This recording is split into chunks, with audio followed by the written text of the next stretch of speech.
I used to measure my days in diapers and gas money. Every morning started the same.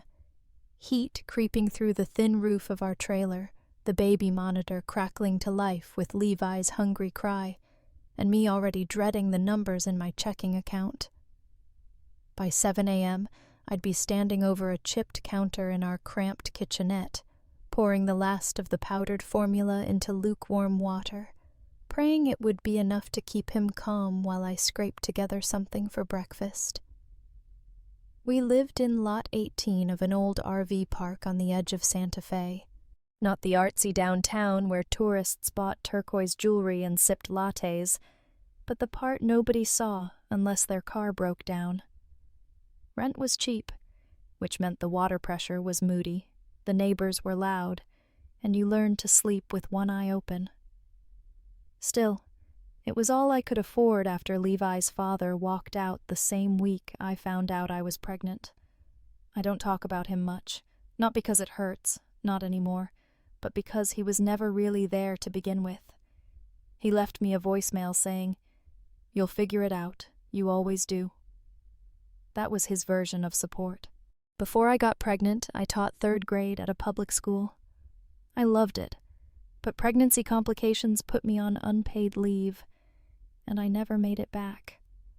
Once Levi was born, everything changed.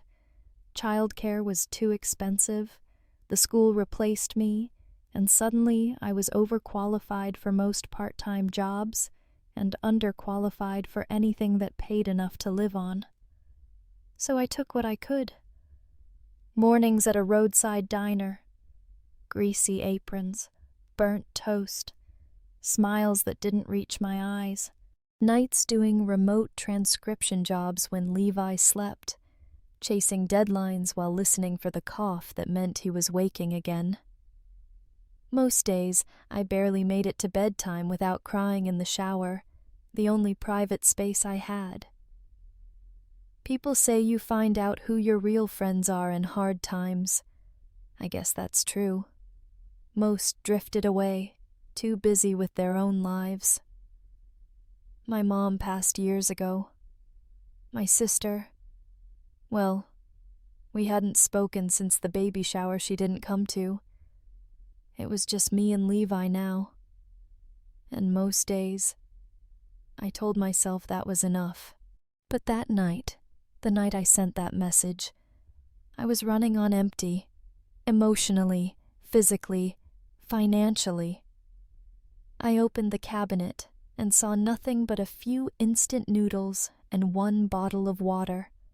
Levi's cries were sharp, desperate, and for the first time in months, I panicked. That's when I picked up my phone, and that's where it all began. I don't know what pushed me over the edge that night. Maybe it was the way Levi's cry sounded different, more raw, more helpless. Or maybe it was the silence in that trailer, how loud it got when you ran out of options. I stared at the empty bottle on the counter. I'd shaken every last scoop of formula into his dinner bottle, hoping he'd fall asleep full enough to last the night. But he didn't. He screamed like he was starving, because he was. I knew that cry. My bank account said 217 pairs, gas gauge nearly on E. I had tips from the diner, but I'd already used most of them for rent. I opened the freezer, hoping I'd forgotten something. I hadn't. I picked up my phone, my hands shaking harder than I expected. Pride is a strange thing. It holds you together right until the moment it breaks. Then you're just left with fear and a baby who doesn't understand why his belly hurts. I scrolled to my sister's number. We hadn't spoken in over a year, but I knew she had money. Not much, but enough. I typed quickly before I could change my mind. "Hey, I know we haven't talked in a while. I wouldn't ask unless I was really desperate. Levi's out of formula. Could you send me $7? I'll pay you back Friday, I promise." I hesitated, reread it 3 times. My chest tightened like I was choking on air. Then I hit send, Immediately, I regretted it. But then, something worse. 2 blue check marks. I blinked, confused. I never saw that with my sister. I double-checked the number. It wasn't hers. I had sent the message to a completely different contact. Some number saved ages ago, without a name. I didn't even remember who it belonged to. Panic flared. My thumb hovered over delete, but it was too late. Message read, "No way to unsend it." I felt my stomach twist. What had I just done? I clutched Levi tighter against my chest, whispering, "It's okay. Mommy's got you. Somehow." But I didn't. Not really. And now, some stranger, whoever they were, knew exactly how broken I was. The reply came faster than I expected. My phone buzzed. I stared at the screen, pulse thudding in my ears. "I think you sent this to the wrong number." That's it. Just that. No name, no emojis. Just calm, precise words. I closed my eyes, heart pounding in that awful mix of shame and adrenaline. I wanted to disappear, throw the phone into the wall, crawl under the floor. I typed back, fingers fumbling. "Oh my God, I'm so sorry. Please ignore that. Total mistake."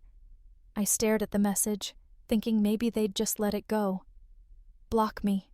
Move on. Pretend it never happened. But instead, another buzz. "Do you actually need help? Or was that part of the mistake too?" I froze. Something about the wording. Not mocking. Not suspicious. Almost curious. I didn't answer right away. My pride started crawling back up my throat, hissing, "Don't reply. Don't beg a stranger." But Levi whimpered from the fold-out bed behind me. I turned and saw him squirming in his sleep, his little hand reaching toward nothing. I swallowed. "I shouldn't have sent that. I'm handling things. Just had a moment. Ignore it, really." Another pause. Then, "Handling things doesn't seem to be going great." I wanted to be angry, wanted to block him first, but I couldn't stop staring at the screen. Not because he was wrong, but because he wasn't. "I don't know who you are, but I don't need charity. It was a slip. That's all." The next message took longer to arrive. When it did, I wasn't prepared. "I run a business. I've seen hundreds of people lie for less. You don't sound like one of them." I sat down slowly, like the trailer had tilted under my feet. Who was this? "Still doesn't mean you should get involved," I replied. Then came the strangest line yet. "What if I already am?" I didn't answer. I couldn't. The room suddenly felt smaller, warmer, like someone had stepped inside without knocking. A few seconds later, one more message came. "You said $7? That's what formula costs?" I stared at it a long time. "That's what the store brand costs, yeah? Send me your address." Everything in me screamed no. This was insane. Unsafe. Unthinkable. But my phone buzzed again before I could respond. "Don't overthink it. It's just milk. I'm not buying your soul." And somehow, that's exactly what made me pause. Because I wasn't sure mine was even for sale. I didn't send my address. Not right away. But 20 minutes later, after Levi woke again crying, and I tried to warm water with a lighter because the power had cut out earlier that week, I gave in. I sent the address. No name, no thanks. Just the numbers and street. He replied instantly. "On my way." No questions. No hesitation. I watched the little gray dots pulse for a few seconds. Then came one more line.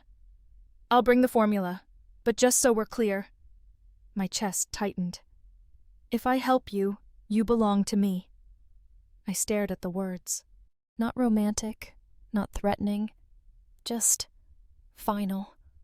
I didn't know what he meant. I didn't ask, because the only thing louder than my fear was Levi's crying. And in that moment, I was ready to belong to anyone who could make it stop. It was almost 10 p.m. when I saw the headlights sweep across the cracked gravel outside. My heart skipped. Not out of excitement, fear mostly, maybe a little shame too. I stood in the dark, holding Levi against my chest, his tiny body finally quiet in sleep, still clinging to the bottle I'd filled with warm water and lies. I peeked through the faded curtain. A black SUV, the kind that didn't belong in this park, rolled to a silent stop in front of my unit. Tinted windows. No sound but the slow idle of a luxury engine. I froze. For a moment, I imagined someone else would step out. Someone I recognized.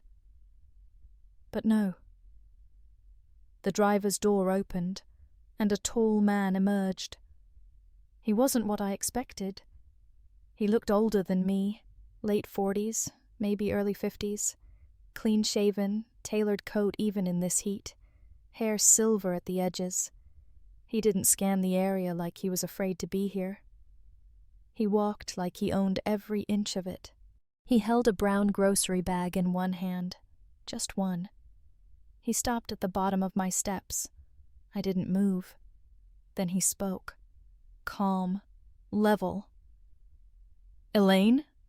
It was surreal, hearing my name come from a stranger's mouth. I opened the door a few inches. "That's me." He gave a slight nod. "I brought the formula, and a few other things." "Why?" A beat passed. Then, "Because you asked." I stepped out, barefoot on the wood that creaked under me. We stood there, a yard apart, two lives that never should have touched, suddenly colliding in silence. He extended the bag, steady. "You can say thank you. Or you can shut the door. Your choice. But either way, he shouldn't go hungry tonight." That was the moment I realized. He didn't come for thanks. He came because he'd already decided something. I just didn't know what yet. I took the bag without a word. It was heavier than I expected. Inside, there wasn't just formula. There were diapers, a small pack of wipes, 2 jars of baby food, a roll of paper towels, and a wrapped sandwich. Turkey. No mayo. The label still fresh. He didn't say anything, just watched me sort through it like he was measuring how I'd react. I hated that I looked surprised. "That's more than I asked for," I said finally. "I figured you wouldn't ask twice." He didn't say it with kindness. It wasn't gentle. It was just a fact, like he knew people like me didn't get to ask for much. Vincent glanced toward the trailer door. "You okay if I come in for a minute? It's hot out here." I hesitated, then stepped aside. He ducked slightly to fit through the doorway. Looked around once, without judgment. No smile, no frown, just eyes that saw too much in 2 seconds. I closed the door. "I don't usually let strangers in," I said. "You let me bring food for your child. That counts." He placed the bag down gently, then stood there, still as stone. We didn't say anything else for a long moment. Just 2 people surrounded by peeling wallpaper and secondhand silence. And yet, for the first time in weeks, I didn't feel completely alone. The sandwich sat untouched on the table between us. He offered it to me twice. I refused both times. Vincent didn't push. He simply leaned back in the chair across from me, the only other chair that didn't wobble, and rested his hands on his knees like he'd been here before. Like tiny trailers in forgotten corners of the country didn't faze him. "He sleeping now?" he asked, nodding toward the back room. "Yeah," I said. "Out cold, for now." "Good." Then silence again. Not awkward, just weighty. I finally gave in and picked up the sandwich, took a bite. My stomach protested and thanked me at the same time. He didn't look at me while I ate. He stared at the photos taped to the fridge, a blurry one of Levi in a pumpkin costume, another of my late mother on the hospital bed, holding him for the first and last time.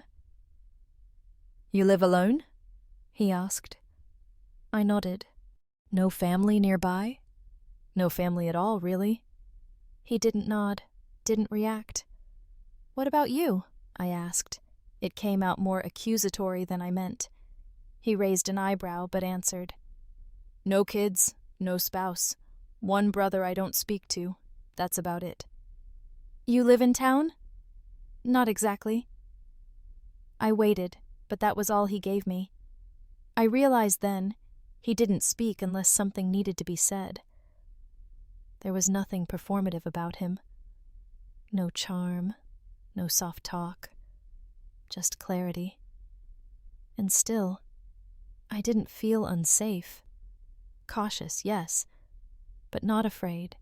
"You always show up when strangers text you by mistake?" I asked, trying to sound light. "Only once," he said, without blinking. That shut me up. I took another bite, chewing slower now, watching him as much as he was watching me. He wasn't looking for anything, not attraction, not thanks, not pity. He just looked present, like he came here with no agenda except to see what kind of person would ask for $7 and still say sorry. "You said if you helped me, I'd belong to you," I said, quietly. He met my eyes. "Didn't mean it the way you think." "Then how did you mean it?" He leaned forward, elbows on his knees. "I meant if I step in, I don't walk away halfway." It wasn't a flirtation, it was a warning. He left not long after, didn't linger, didn't look back, just stood, nodded once, and stepped into the night like he'd only stopped in for a favor, not to wedge himself into my life. The SUV disappeared into the dark without spinning gravel or slamming doors. Just silence. The next morning, I found a folded receipt in the grocery bag. Formula, wipes, even the sandwich, all paid for in cash. And a note scribbled in block letters. "Not charity. Call this an investment. If you're willing to work, I could use someone with your kind of clarity." Underneath it was a name. V. Langford. And a number. Not the one from the night before. A direct line, it said. I stared at it like it might burn through the counter. Who the hell was this man? That afternoon, I went back to the diner. Shift was slow. Grease in the air. A regular named Hank asked if my baby was okay. I nodded and poured him black coffee. But all I could think about was that note. What kind of man offers help like that? No flirtation, no strings, just something resembling trust? Still, I didn't call. Not that day, or the next. But by the third, Levi had a fever. I had to miss work, and the rent notice was already taped to the trailer door, so I texted the number. Simple. "This is Elaine. You mentioned something about work?" He replied in under a minute. "Yes. Something small. Sorting documents, digital files. Just temporary. Nothing shady." I hesitated. Then, "What's the catch?" His answer came back, same as that first night. "If I help, I don't walk away halfway." I didn't know what that meant yet, but I was broke. and desperate has a way of making mystery feel like opportunity. His office wasn't in a high-rise or behind marble walls. It was in a converted warehouse on the edge of town, steel siding, unmarked gate, no receptionist. If you didn't know better, you'd think it was abandoned. But inside, everything was pristine. Clean lines, glass walls, quiet. I half expected guards or assistants or some overworked intern to greet me, but it was just Vincent. Waiting by the door, black coffee in one hand, sleeves rolled up. "Right on time," he said. I wasn't. I was 12 minutes early. He led me down a hallway and into a side room, smaller, dimmer, lined with file cabinets and cardboard boxes stacked to the ceiling. "Start here," he said. "I need these digitized, labeled, backed up. Keep it in order. Some of it's sensitive." I nodded, trying not to look like I was casing the place. "This your company?" I asked. "One of them." "What is it you actually do?" "Asset logistics, supply chain oversight, and lately, a lot of cleaning up after other people's messes." He didn't elaborate, and I didn't push. I rolled up my sleeves and sat down at the long metal table, opened the first box. Old receipts, travel invoices, handwritten notes, neatly kept, but dusty, like someone had once cared and then stopped. He didn't hover, just left the door open and disappeared down the hall. The files weren't just business. There were pages with scribbled numbers and initials I didn't recognize, letters with no stamps, a photo tucked between contracts. 2 boys standing in front of a motel sign, mid-90s, squinting into the sun. I didn't ask, because part of me already knew this wasn't just busy work. He was testing something. Maybe my skills, maybe my silence. Either way, I wasn't about to fail. The room had no clock. At first I thought that was strange. But after a few hours I realized it wasn't an oversight. It was deliberate. Time moved differently there. No rush, no small talk, no need to fill the air with apologies or explanations. I worked. He moved through the space like a shadow, always aware, never intrusive. Sometimes I heard his voice down the hall, low and clipped, giving instructions over the phone. Always calm, always in control. Once, he walked past with 2 men in suits. He didn't introduce me, and I was grateful. They looked at me like I didn't belong. He didn't correct them. But later, he brought me another box himself. Set it down carefully. "Take your time. Accuracy matters more than speed." That was all he said. Then he left again. No one had spoken to me that way in years, like I could be trusted without a resume, without references, without begging for it. Around noon, he placed a sandwich and a bottle of water beside my laptop. Didn't ask if I'd eaten, didn't wait for thanks. I stared at it longer than I should have. That was how it was, for the next few days. He gave instructions. I followed them. We didn't chat. We didn't share. But there was something unspoken settling into the space between us. Not quite comfort, not yet connection, but something better than pity. Something steadier than interest. Still, I didn't forget the line he'd said before. "If I help you, you belong to me." He hadn't repeated it, but he hadn't taken it back either. And the strangest part? I didn't feel owned. I felt seen, just enough to scare me. By the 4th day, the boxes started getting heavier, not in weight, in implication. They stopped being receipts and started being reports, bank summaries, audit trails, things I used to skim back when I handled school budgets and field trip funds. But this wasn't a bake sale ledger. This was big money.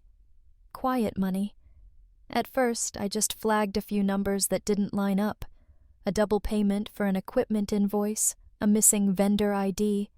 Tiny things, easy to dismiss as typos, but they kept showing up. Patterns. Every third week. Same transfer amounts. Different shell companies. Clean on the surface, but always landing in the same 2 or 3 accounts. And the names. Names I didn't recognize, but one kept repeating. M. Reed & Co. I highlighted it, paused, rechecked the documents. No physical address, no actual service listed, just routing numbers. Something about it made my stomach turn. That afternoon, when Vincent passed by my desk, I stopped him.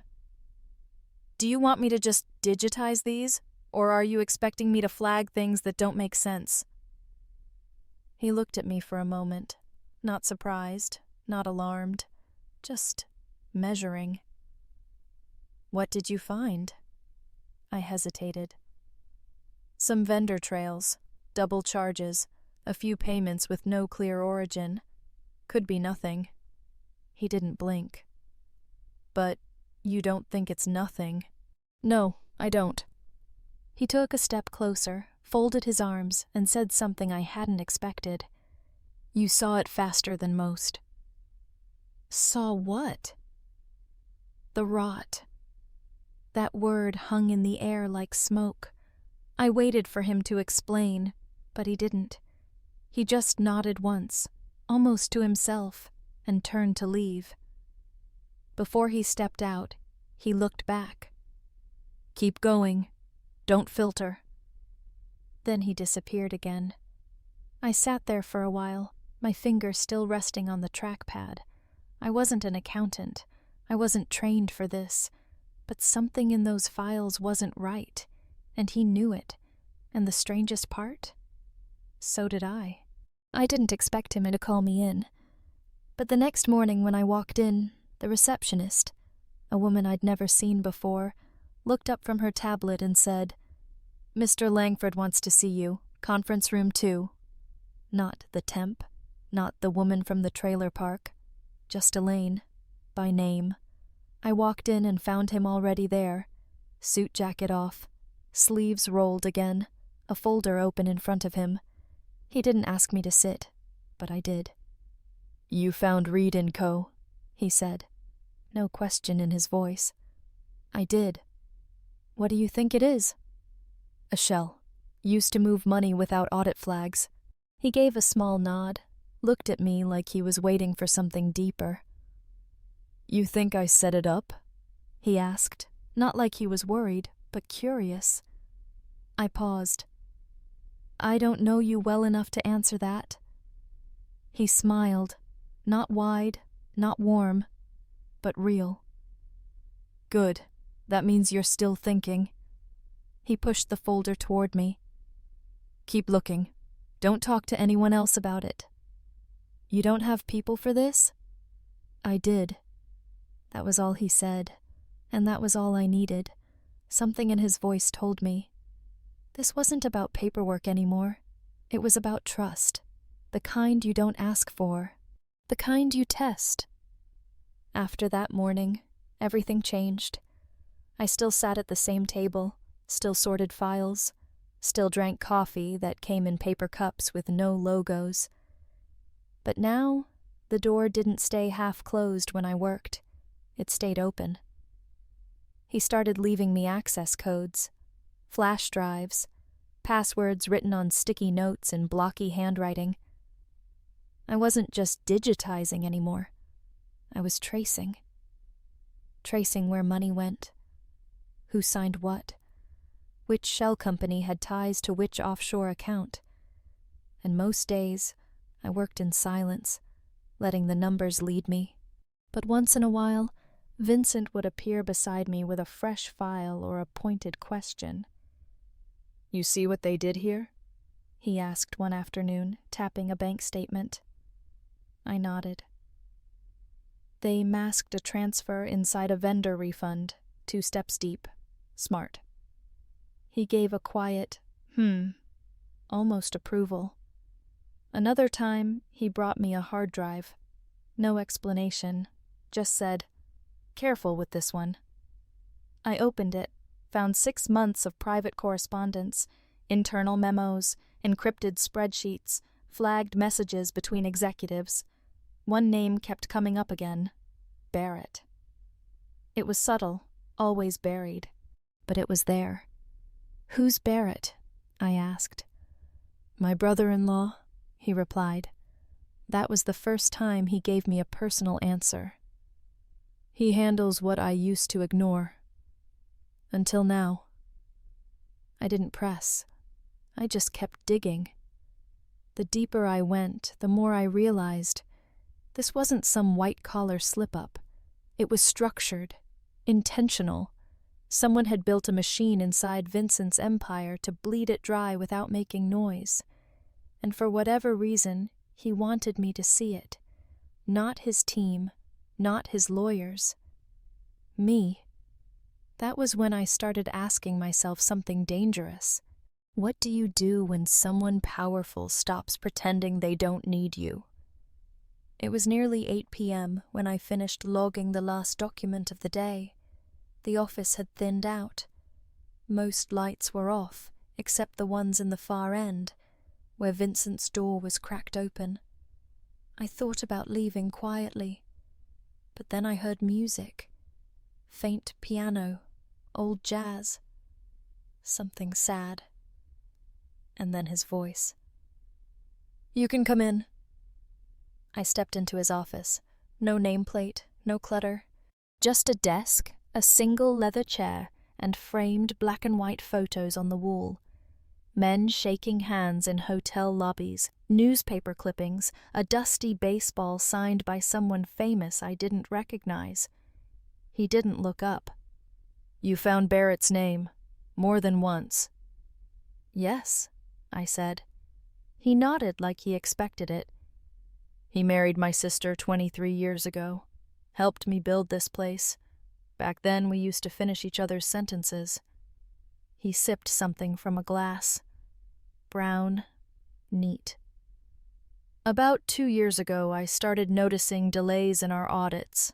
Quiet complaints. Nothing big, but enough to leave a taste." "Did you confront him?" "You don't confront someone like Barrett. You watch. You give rope. See who they hand it to." He finally looked at me then. "But here's the thing, Elaine.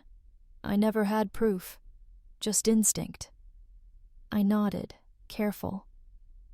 "Why me then? Why not a forensic team?" His voice was quiet, but certain. "Because they're paid to look for facts. You notice intentions." That sat heavy between us. He stood, walked to the window. "If I'm wrong about him, I lose a brother. If I'm right, I lose the part of me that let him in." I didn't have an answer for that. Some wounds don't need stitches, just someone to say, "I see it too." We never said the word investigation, not once. But the moment he handed me the new access keycard, I knew we'd crossed a line. "Backroom server," he said. "3rd floor, restricted after 5. They won't expect anyone in there." "You want me to pull files?" "No," he said. "I want you to watch. Who logs in, what they move, what they delete." I didn't ask how he got the clearance, or why he trusted me more than his own IT department. By then I understood the language he spoke best. Silence with purpose. That night, I waited until the building emptied out. Swiped the card. Entered the back room. Low ceilings, cold air, rows of humming towers. A single screen logged into the system. I didn't touch anything, just ran a shadow backup. installed a tracker Vincent gave me on a flash drive, still in its plastic seal. "Don't let anyone know what you're seeing," he'd said. "Not even me. Not until it's time." It was time for patience now. Over the next week, I created a mirrored folder structure, copied communications, logged user activity, everything clean, quiet, invisible. Vincent kept our meetings short, always in passing, always in public. He called me contractor when others were near, never Elaine. But once, he left me a sticky note under a stack of reports. Just one line. "They're watching each other now. That's how we know it's working." That was how our plan unfolded. Not in confrontation, but in shadows. The way rot always fears light. And for the first time in years, I wasn't surviving someone else's damage. I was helping expose it. It was a Wednesday when I found the screw on my tire. Clean puncture. Intentional. The trailer park manager said someone had been lurking around Lot 18 the night before. A guy in a dark hoodie, face hidden. Nothing taken, nothing said, just a silent warning. I didn't call the police. Instead, I told Vincent. His reaction was quiet. Too quiet. "You sure you weren't followed?" he asked. "Pretty sure, but not completely." He nodded once, then slid a file across the table. Not a document. A printout of a property listing. A modest 2-bedroom guest house behind a larger estate. Remote. Gated. Clean. "I own this," he said. "No one knows it's occupied. No listed address. You and Levi can stay there." I stared at him.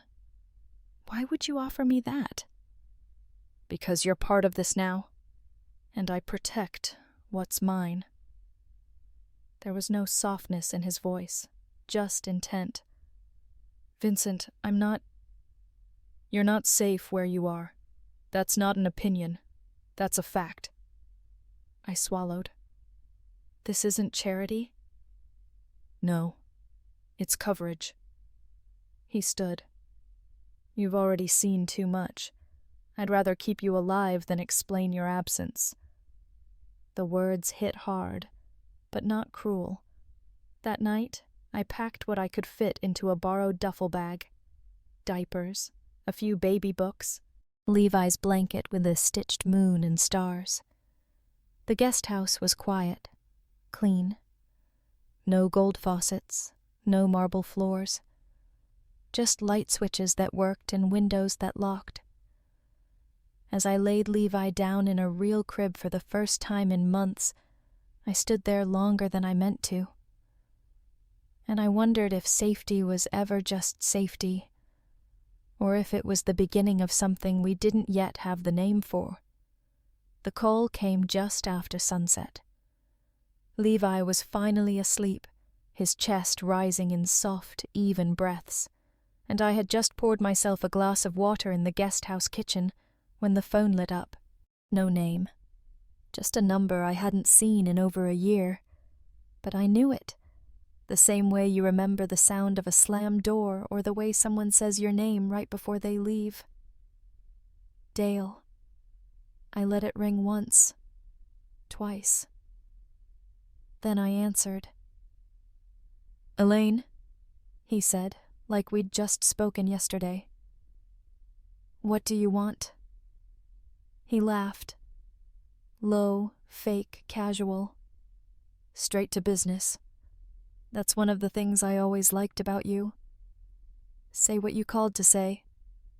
I heard you're doing better these days. Someone saw you driving a black SUV. Fancy. You working for someone new? Or with someone?" My grip tightened on the phone. "That's none of your business." "Well, that depends. If it involves my kid, it kind of is." I stepped out onto the porch, closed the door behind me so Levi wouldn't hear. The desert night was sharp and dry, the kind that made every sound echo harder. "You haven't seen Levi in over a year," That's about to change. My stomach dropped. I want to see my son, he said, and maybe get a little support, for being out of the picture, emotional damages, time missed, that kind of thing. You're joking. Nope. I'm owed something. And if this new setup of yours is as sweet as it sounds, I figure you can afford to share. I could hear the smirk in his voice. He was fishing, guessing, but dangerously close to something real. Stay away from us, Dale. I mean it. Or what? Your rich new boyfriend gonna make me disappear? He's not. Right. Of course he's not. Click. He hung up before I could speak again. I stood there, the phone still against my ear, the air suddenly too still. That night, I didn't sleep, because sometimes what you run from doesn't chase you. It waits until you stop looking, and then knocks like it was never gone. The next morning, I brewed coffee like nothing had happened. Vincent passed through the guest house kitchen just as I was setting Levi into his high chair. He glanced at me, nodded once, then poured himself a mug. No questions, no long stares, just the usual quiet that lived between us. And I was grateful for it, because if he'd asked how I slept, if he'd asked if something was wrong, I'm not sure I would have had the strength to lie. But he didn't, so I didn't. Instead, I got dressed, went to the office, logged in like any other day, clicked through data with steady hands and a stiff jaw. I smiled at the receptionist when needed, ate the sandwich he left me at noon, said thank you, and all the while, I kept hearing Dale's voice in the back of my head. That's about to change. I should have told Vincent. I know that. But something in me, something old and familiar, whispered that this wasn't his burden, that dragging him into it would only give Dale more ground to stand on, that if I handled it fast, clean, quiet, it wouldn't grow teeth. That was the lie I told myself, and the lie I lived in, for 4 more days, until the second call came. This time, he didn't ask to see Levi. He asked what time he should show up. It was a Thursday when I came back from the grocery store and found a man in a tailored suit sitting on the guest house steps. He stood as I approached, held out a card. Ms. Elaine Ford? I'm Roger Thorne. I represent Mr. Langford. Not a hello, not a smile. I took the card. Heavy stock, embossed lettering. Is something wrong? He didn't answer right away. Instead, he opened a folder. This is a cease and desist. It covers any contact, physical or digital, from a Mr. Dale Morrigan. The court was expedited under emergency provision due to concerns for your safety and that of your child. My throat went dry. I didn't ask for this. You didn't have to.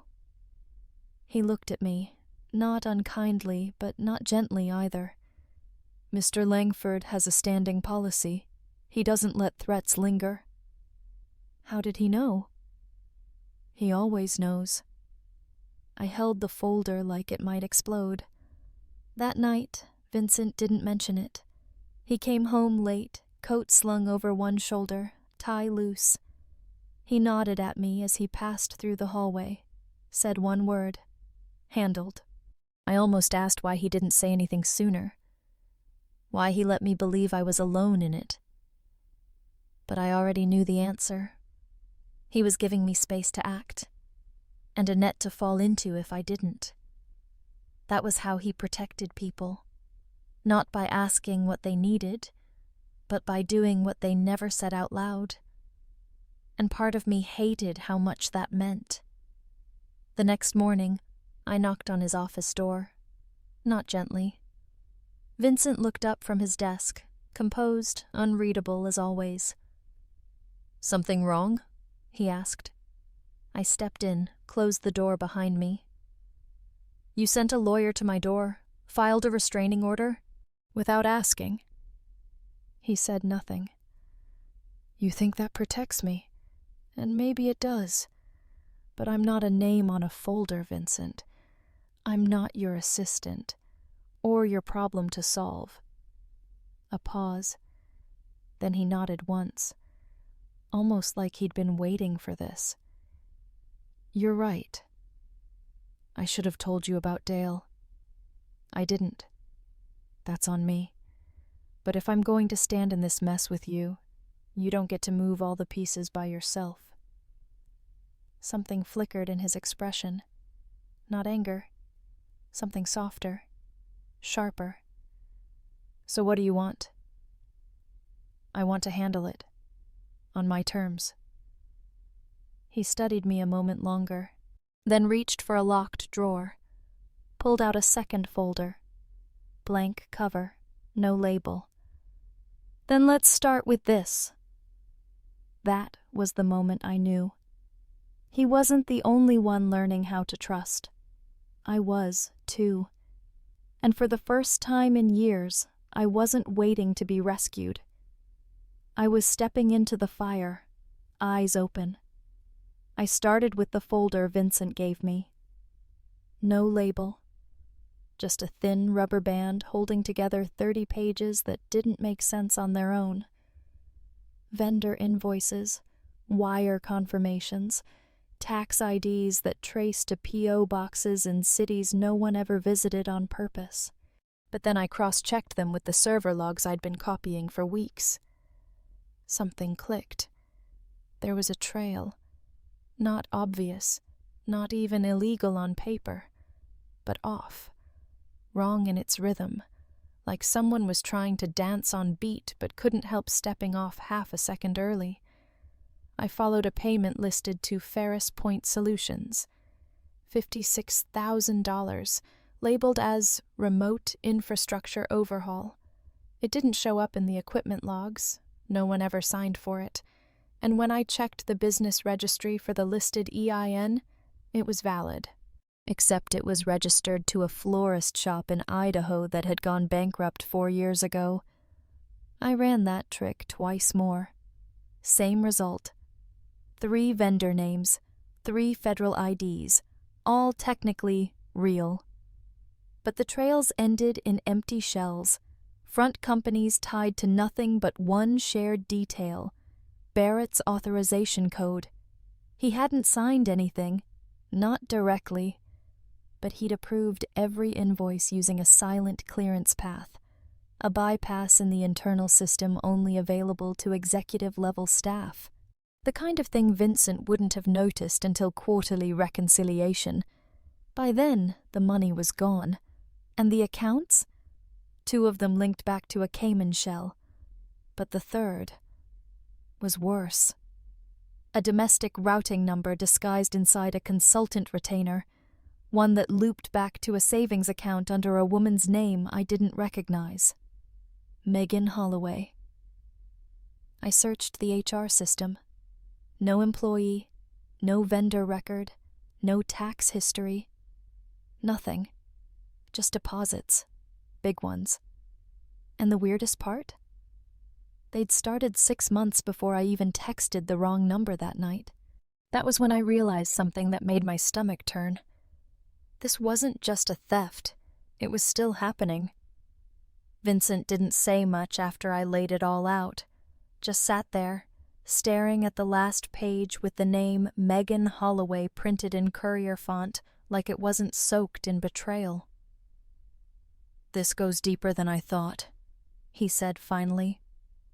It's still happening, I said. That means you have a chance to catch it, in motion. He looked at me then, really looked. What are you suggesting? I took a breath. We design a contract, a fake vendor, just like the others Barrett's routed. But this one's bait. He'll be careful? Then we make it easy. Too easy. A rush job with sloppy paperwork, big payout, minimal oversight, something a little too tempting to ignore. Vincent leaned back in his chair, not smiling, not doubting either. "And who signs the vendor side?" "I will," I said. "Not under my name, of course, but I'll register a clean shell. Something simple. Let him route it like he's done before." Silence. Then he asked the question that mattered. "What happens when he bites?" "We don't call the cops, not yet." I tapped the page. "We follow the trail. See where he pushes it. Who else he loops in. Maybe this isn't just him." Vincent was quiet for a long moment, then nodded slowly. "I'll have legal draft a contract, but I want you to write the narrative, the email, the wording, make it feel real." "You trust me with that?"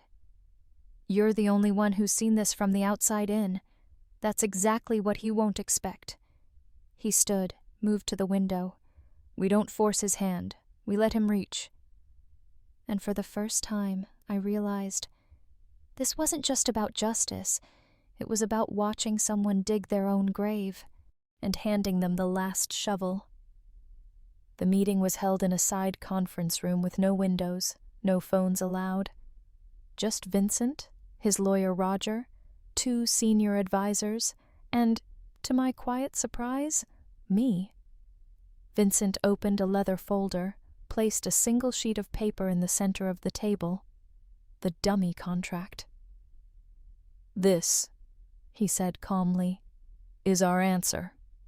Roger adjusted his glasses. "You're going through with the sting?" "It's not a sting," Vincent replied. "It's an invitation, one only a guilty man would accept." He looked at me. "Elaine constructed the shell. I've run it through 3 levels of vetting. It passes." One of the advisors frowned. "And you're sure Barrett will take the bait?" "No," Vincent said, "but I'm sure he's too arrogant not to." They all went quiet. I sat still, hands in my lap, not speaking unless asked. But Vincent nodded toward me again. "She noticed the trail. She wrote the proposal. Every phrase mirrors the ones he's approved before. We're not planting anything. We're just leaving the door cracked." Roger folded his hands. "If this works, it's not just embezzlement. It's systemic fraud, years long, potential RICO charges." "I know," Vincent said. "And if it doesn't? Then we lose the element of surprise, but at least we'll know how bold he's willing to be." Another pause. Then Roger slid the contract closer, scanning it once more. "We'll need to monitor the response in real time. No delays." Vincent turned to me. "You'll stay on the inbox. Monitor any movement. If he routes it, we'll know by sundown." I nodded. It wasn't fear I felt. It was something colder, clearer, a strange stillness in knowing. I wasn't here to be rescued anymore. I was here to help end it. It started with a receipt. Not from the system, not from Vincent's files, from the bottom of a crumpled envelope Dale had shoved under my door 2 weeks ago, demanding I pay attention. I'd kept it out of spite. Tonight, I finally looked closer. It was for a rental car. Black SUV, paid in cash.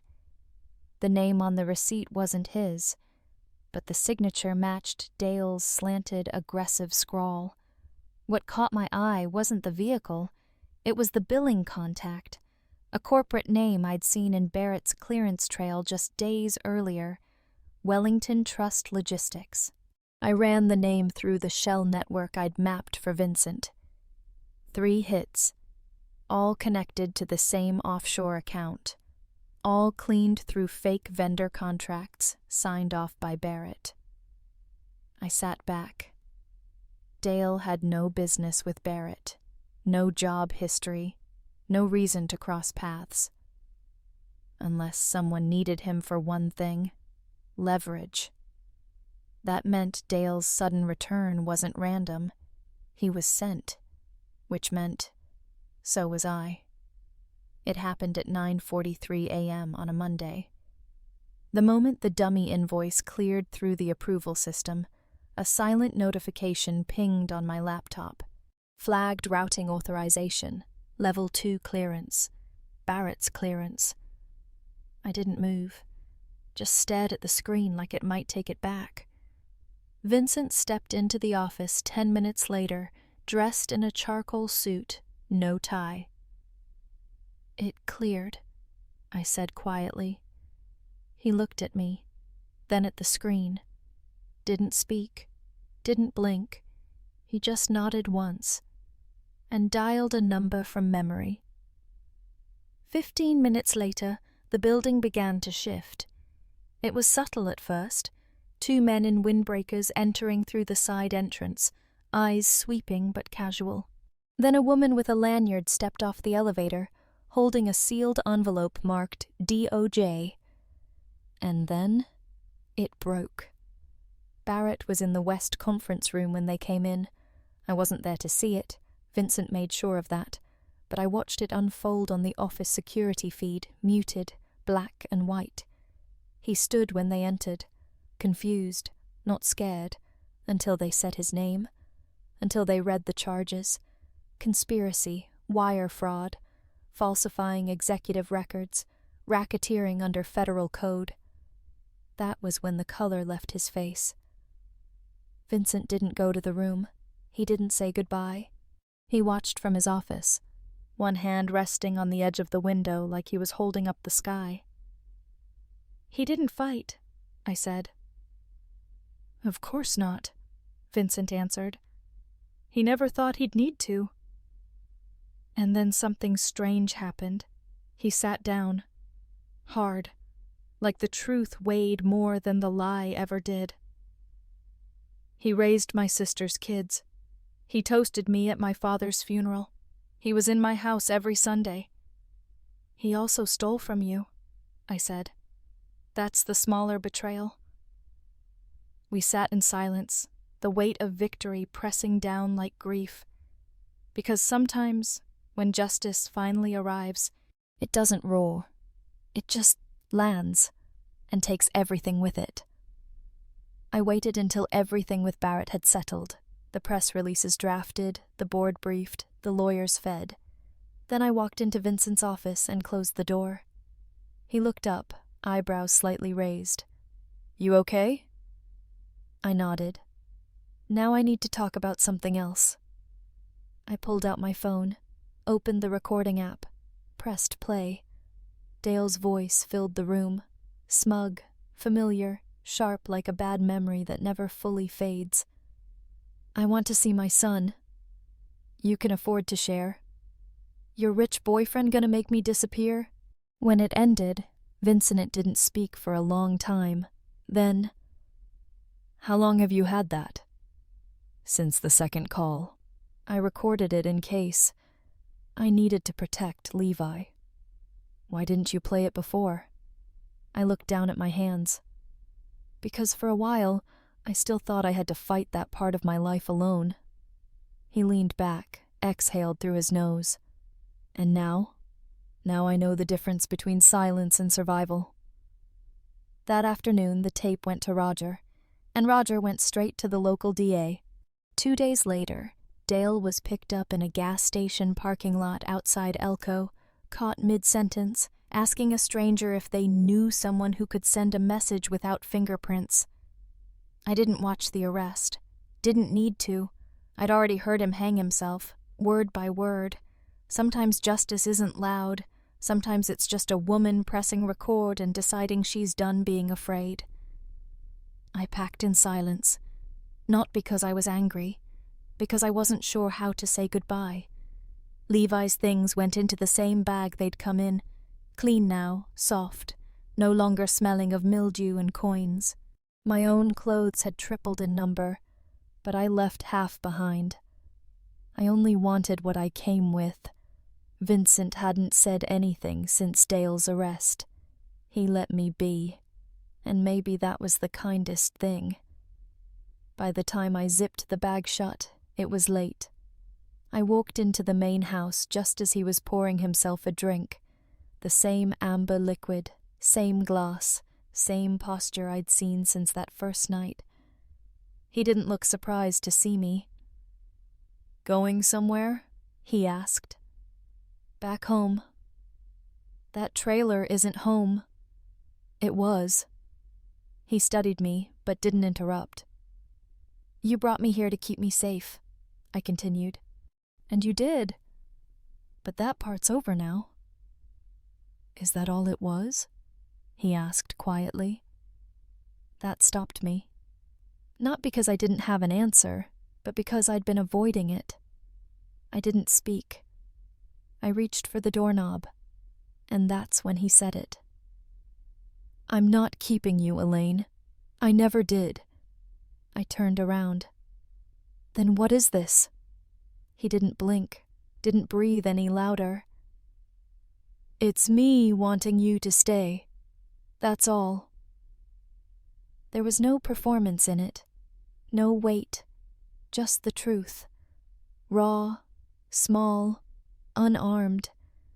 And it shook me more than any threat Dale ever made. Because here was a man who could buy silence, erase records, disappear problems. But he couldn't make me stay. He would never try. He just wanted. And that, somehow, mattered more. It started with a text. $7. That's all I asked for. It wasn't meant for him. Just a number typed in on a cracked phone screen, half hoping, half daring the universe to answer.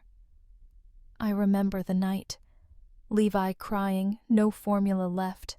My hands shaking so hard I hit send before checking the contact. I didn't even realize it had gone to a stranger until the response came back. If I pay, you belong to me. I almost threw the phone across the room, because I didn't need another man saying what he owned. I needed milk. I needed sleep. I needed not to feel like I was failing at everything. And now I look back at that night, that version of me, sitting alone in a trailer with nothing but desperation in her voice. And I want to hold her, tell her she's not weak, that asking for help isn't shameful, that sometimes life answers with a door you didn't even know was there. Vincent was never the rescue. He was the door, and walking through it didn't save me. It changed me. There were days I wanted to turn back. Days I thought the cost was too high, or that I was being used again in some quieter, more polished way. But the truth is, I wasn't being used. I was being trusted, and I'm still learning what to do with that. The sun was already up when I walked up the path. I hadn't told him I was coming. Levi squirmed in my arms, half awake, blanket still tangled around one foot. I didn't rush.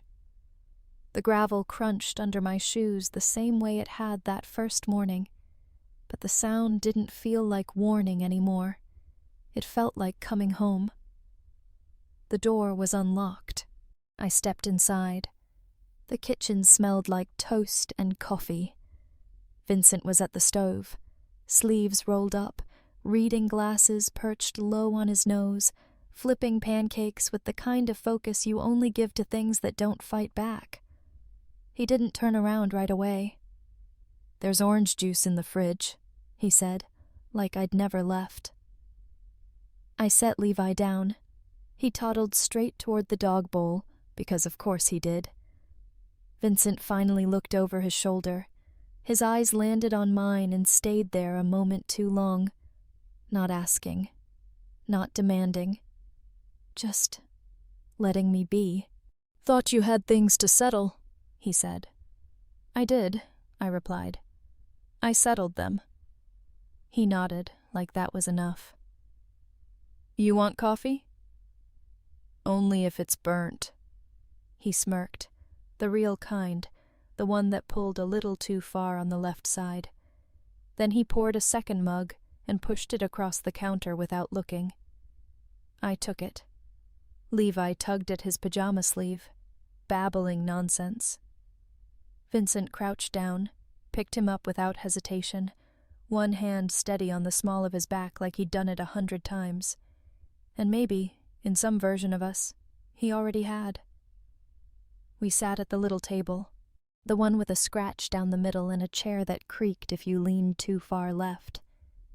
Vincent split a pancake in half and handed it to Levi, who promptly dropped it on the floor and clapped. No one flinched. This was it. No promises, no labels. Just a morning. Quiet, undramatic, real. I didn't know what would come next, but I knew I wasn't waiting for someone to rescue me anymore. I had chosen this, not because I had nowhere else to go, but because this was the first place that ever made me want to stay. Sometimes I catch myself staring at the shelf in the grocery store. The baby aisle, third one from the front, right where the fluorescent light flickers slightly overhead. Second row, fourth column, a can of powdered formula, still $6.98 before tax. I stand there longer than I need to. Levi doesn't drink it anymore. He's graduated to juice boxes and peanut butter sandwiches and sticky fingers that leave prints on every wall. But I still remember what that can look like when I couldn't afford it. What it meant. A wall I couldn't climb until someone, a stranger, really, reached across it and said, "If I pay, you belong to me." Nade. Back then, I thought he meant control. Now I know. He meant witness. He wasn't trying to own me. He was saying, if I step into your story, I don't get to walk out. I didn't understand that kind of commitment back then. Not from men. Not from the world. Not even from myself. But here we are. Levi's asleep in a real bed now. Vincent is in the next room, fixing a light fixture that doesn't need fixing. He just likes having something in his hands. And me? I'm standing in the kitchen, staring at a box of groceries I didn't steal, didn't beg for, didn't have to text a stranger to afford. It's not about the money anymore. It never really was. It's about the moment something changes. The moment you stop trying to survive and start letting people stay. Even when it's terrifying. Even when you've never had an example to follow. All it took was one mistake. One wrong number. One $7 request. And somehow, it gave me everything I never dared to ask for. So if you ever wonder whether something small can matter, whether one text, one gesture, one night can change a whole life, remember this. That can of formula cost $7. But what it gave me was everything.